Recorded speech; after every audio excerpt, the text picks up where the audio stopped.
जो संस्कृत का एक पेपर था, जो मैं उसका दूसरा भाग आप सभी लोगों को बताने जा रहा हूँ। सौम्या जी ने इसे कमेंट किया था, सर जो है कि इसे फिर से बता दिया जाए, तो मैं बताना चाहूँगा। आप देख सकते हैं कि यह संस्कृत है कक्षा 12 का।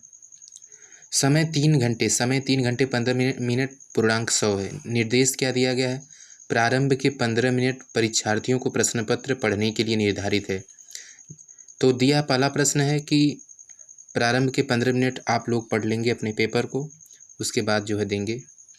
तो देखिए दिया है क्या है कि अधोलिखित गद्य खंड पर आधारित प्रश्नों को उत्तर हिंदी अथवा संस्कृत में देना है। आपको हिंदी समझ में हिंदी में दीजिए, नहीं संस्कृत में दीजिए, दोनों में दे सकते हैं।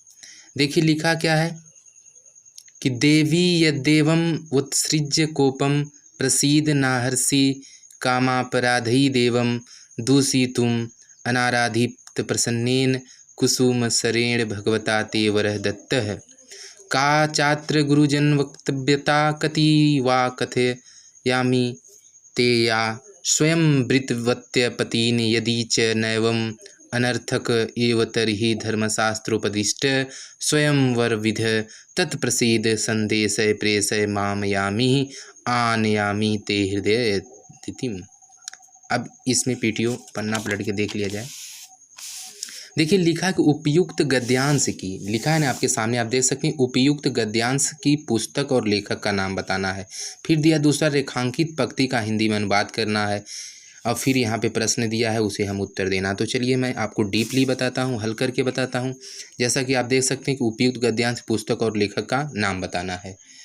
तो अगर इसके लेखक और मतलब मैं आपसे बताऊँ कि इस कि अगर इस पाठ के लेखक की अगर बात किया जाए इस प्रश्न में, तो प्रस्तुत जो उपयुक्त गद्यांश है वह चंद्रापीठ कथा, चंद्रापीठ के जो चंद्रापीठ है वह उस पुस्तक का नाम चंद्रापीठ है, अर्थात संस्कृत के चंद्रापीडस्य पुस्तक नामक चंद्रापीठ पुस्तक है वो। आप लिखेंगे चंद्रापीठ कथा, क्या लिखेंगे? चंद्रापीठ कथा।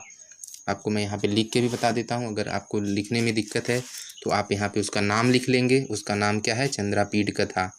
इस तरह आप लिखेंगे चंद्रापीठ कथा, ठीक है। ये चंद्रापीठ कथा लिखेंगे। थोड़ा सा मैं जल्दी लिख रहा हूँ इसलिए राइटिंग थोड़ी सी डिसमिस हो जा रही है, सॉरी इसके लिए। चंद्रापीठ कथा, ठीक है। चंद्रापीठ कथा को ऐसे आप लिखेंगे और इसे इन कामा सिंगल कामा से कैप्चर करेंगे। और दूसरी बात है कि इसे आप काली और अच्छी पेन से लिखेंगे ताकि दिखे। लेखक का नाम बाणभट्ट है, उसे भी आप अच्छे से लिखेंगे, बाणभट्ट। लेखक कौन है? बाणभट्ट हैं, तो इसे भी आप सुंदर राइटिंग में लिखेंगे और इस तरह से कर देंगे, बाणभट्ट, ठीक है मित्रों। अच्छा, उसके बाद चलिए रेखांकित पंक्ति का हिंदी में अनुवाद कीजिए। ये दूसरा रेखांकित का ही केवल करना है, लेकिन मैं पूरा बता देता हूँ। सिर्फ आपको रेखांकित पदों का ही जो अर्थ बताना है, व्याख्या करना है, लेकिन मैं आपको पूरा बता देता हूँ। पूरा बताने से पहले मैं आपको एक एक का अर्थ सही से बता देता हूँ। देखिए एक एक का अर्थ बताने के मतलब पहले एक एक चीज़ की मीनिंग मैं बता देता हूँ। देवी यद्देवम माने यदि ऐसा हो, लिख लेंगे आप। मेरी बातों को सुन के लिखूंगा तो काफ़ी ज़्यादा समय लग जाएगा, लेकिन मैं बता दे रहा हूँ पूरा फुल पेपर सब कुछ जो लिखना उसे तो मैं ज़्यादा जोर दे के बताऊँगा जो आप लिखें, ताकि दोनों में से कोई आप लिखें तो आप मिलान कर सकें कि आपका क्या सही क्या नहीं। यद्देवम माने होता है यदि ऐसा है। आप देख सकते हैं उत्सृज्य माने क्या होता है? उत्सृज्य कोपम माने होता है क्रोध के लिए। प्रसीद माने क्या होता है? प्रसीद माने होता है प्रसन्न हो जाएं। नाहर्षि देखिए लिया, नाहर्षि माने उचित नहीं है। काम अपराधे देखिए लिखा, कामापराधे माने काम के दोषों से। देवम दूषितुम माने देव को दोष देना। देवम दूषितुम माने देव को दोष देना। अब देखिए इसका जो पंक्ति का हमें अर्थ तो ज़ाहिर सी बात बताना ही है, अर्थ पूरा बताऊंगा लेकिन इसका 2-3 बार दोहरा दूंगा। आप देख सकते हैं लिखा है अनाराधित प्रसन्नेन, इसका माने होता बिना आराधना किए प्रसन्न होने वाले, ठीक है ना। अच्छा, इसके बाद देखिए लिखा कुसुम सरेण माने क्या होता है? कामदेव द्वारा। भगवता माने भगवान। तेवर दत्त माने वरदान दिया गया है। इसके बाद देखिए लिखा है का चात्र गुरुजन वक्तव्यता। गुरुजन वक्तव्यता माने होता है गुरुजनों की कहने की बात।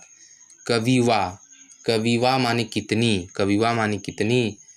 अब इसके बाद होता है, ये सब तो छोटा है, इससे बहुत कठिन नहीं। वृत्तवत्य, वृत्तवत्य माने होता है, वृत्तवत्य माने वर्ण किया है। पतीन, पतीन माने पतियों को। अब यदि च नैवम, यदि च नैवम माने क्या होता है? यदि च नैवम माने यदि ऐसा नहीं हो तो। यदि च नैवम माने यदि ऐसा नहीं हो तो, यदि ऐसा नहीं हो तो। धर्मशास्त्रोपदिष्ट, धर्मशास्त्रोपदिष्ट माने क्या होता है? धर्मशास्त्रों में, धर्मशास्त्रों में, ठीक है, धर्मशास्त्रों में या धर्मशास्त्रों में बताया गया है। फिर इसके बाद ये देखिए एक शब्द यहाँ छूट गया था, अनर्थक। अनर्थक का मतलब होता है व्यर्थ, अनर्थक का मतलब व्यर्थ। फिर लिखा है स्वयंवर विधि। स्वयंवर विधि क्या होता है? स्वयंवर का नियम। स्वयंवर विधि माने स्वयंवर का नियम। इसके बाद दिया है संदेशय माने होता है संदेश दो। अब देख सकते हैं आगे क्या लिखा है, प्रेस माम, प्रेषय माम, प्रेषय माम माने मुझे भेजो, ठीक है। अच्छा, यामी माने क्या होता है? जाती है, यामी माने जाती है। आनयामी माने क्या होता है? ले जाती हूँ है। यामी माने जाती है, आनयामी माने ले जाती है। अच्छा, ते हृदय। अच्छा, फिर इसके बाद दोस्तों देख सकते हैं आपकी ते हृदय क्या लिखा है? हृदयत, हृदयद, हृदयत, हृदयदयितम। हृदयितम माने होता प्राण प्रिय को। मैं बार बार इसलिए कर रहा हूँ ताकि आप लिख लीजिए बढ़िया से, अच्छा रहेगा। अच्छा, अब इसका मैं अर्थ के ऊपर विवेचना करता हूँ, अर्थ बताता हूँ। हाँ, तो इसके बारे में थोड़ा सा मैं सारांश बता देता हूँ ताकि आपको बात समझ में आ जाए। देखिए मित्रों, इसके बारे में अगर मैं बता दूँ, थोड़ा सा ऊपर से मैं इसके बारे में बता देता हूँ जो मुझे जानकारी है। यह कादम्बरी की बात है, जो कादम्बरी की बात को सुनकर अत्यधिक हर्षित हो गई थी और कामदेव ने इसे चंद्रापीठ को आकर्षित कर दिया। ऐसा सोचकर मैंने कहा, ऐसा सोच कर के ही मैंने कहा था। तब वह क्या कहता है कि देवी अद्यवम उत्सृज कोपम। देवी ऐसी बात है तो क्रोध छोड़िए। देवी मतलब देवी, यद्देवम उत्सृज कोपम, ऐसी बात है तो क्रोध छोड़िए। प्रसीद माने छोड़िए, हमने अभी अभी आपको बताया है। प्रसीद माने क्या होता है? छोड़ना।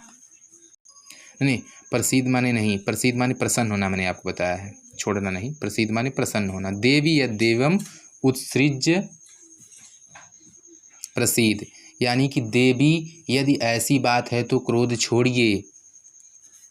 नाहर्षि, नाहर्षि उचित नहीं है। नाहर्षि, नाहर्ष माने नाहर्षि कामापराधे। देखिए अर्थ इधर उधर से लगता है। नाहर्षि कामापराधे देवम दूषितुम, इसका मतलब यह हो जाएगा कि कामदेव के दोष के लिए राजकुमार को दोष देना उचित नहीं है। नाहर्षि कामापराधे देवम दूषितुम, यानी कि कामदेव, जो कामदेव के दोषों के लिए राजकुमार को दोष देना उचित नहीं है। दूषितुम उचित नहीं है।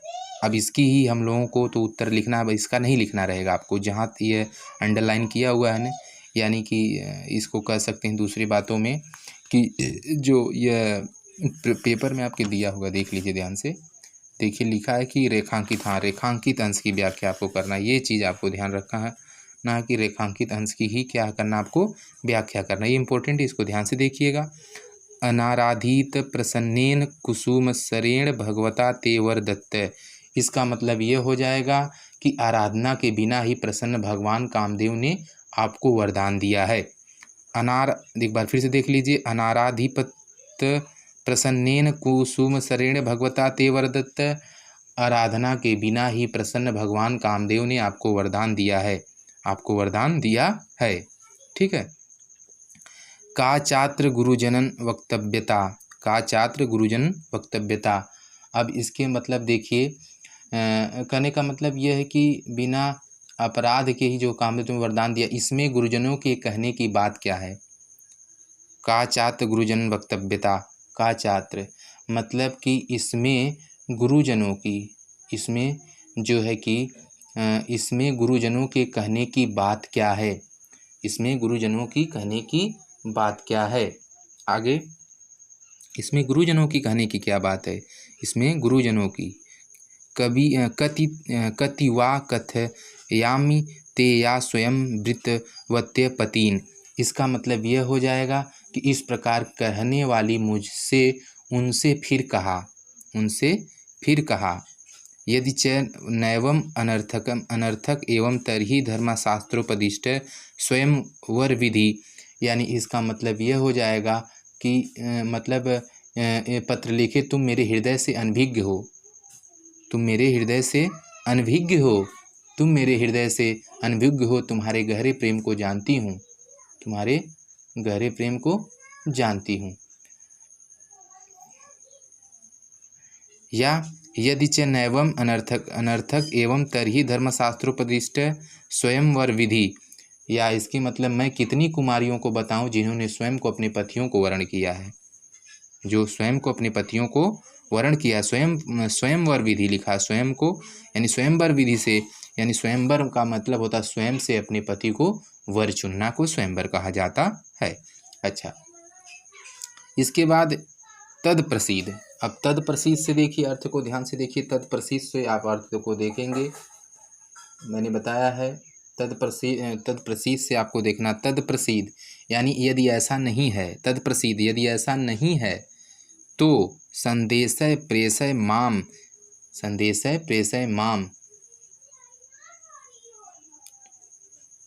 तो मुझे संदेश देकर भेजिए। तद प्रसिद्ध संदेशम प्रेषय माम, इसलिए मुझे संदेश देकर भेजिए। यामी अनयामी ते हृदय हितम, संदेश देकर भेजिए, मैं जाकर तुम्हारे प्राण प्रिय को ले आती हूँ। यामी अनयामी ते हृदय हितम माने प्राण प्रिय, मैं तुम्हारे प्राण प्रिय को जाकर के ले आती हूँ। आगे चला जा। आप या तो अथवा कर सकते हैं, पहला तो मैंने पूरा डीपली आपको बता दिया है, आप अथवा में भी लिख सकते हैं। यह कहाँ से लिया गया है?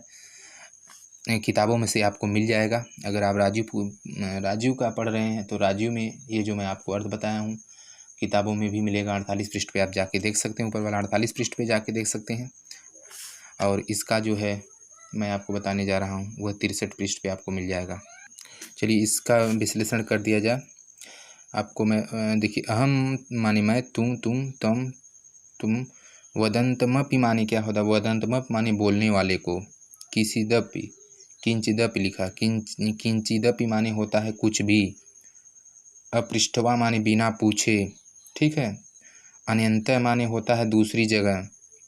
अगच्छम माने चली गई। फिर गत्वा च